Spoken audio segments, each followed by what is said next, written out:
పథకాలు ఇవ్వడానికి ఇక్కడికి ఎందుకు వచ్చాడు వాడు? ఇక్కడికి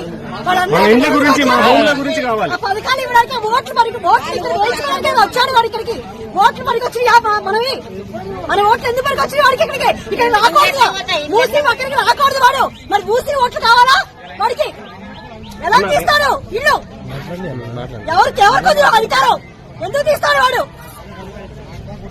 మా ఇల్లు మాకు కావాలి అంతే, మేము ఊరుకునేది లేదు. ఖబర్దార్ రేవంత్ రెడ్డి, నీకు లేడీస్ అందరూ ఊరుకోరు. ఇక్కడ అందరివి ఆడవాళ్ళ పేరు మీద ఉన్నాయి. నువ్వు ఆడవాళ్ళకి న్యాయం చేస్తారన్నావు, ఆడవాళ్ళకి నువ్వు అన్యాయం చేస్తున్నావు. ఊరుకునేది లేదు, ముందే చెప్తున్నా. మేమందరం ఎంత ధర్నా కన్నా దిగబడతాం. మీ ఇంటి ముందు మేము ధర్నా చేస్తాం. నువ్వెలా సుఖంగా ఉంటావు మేము చూస్తాం. మీ ఇంటి ముందే మేము చేస్తాము. చూసుకో రేవంత్ రెడ్డి, నువ్వు ఎంతమంది సమాధులు కట్టుకొని నువ్వు ఇది చేస్తావో.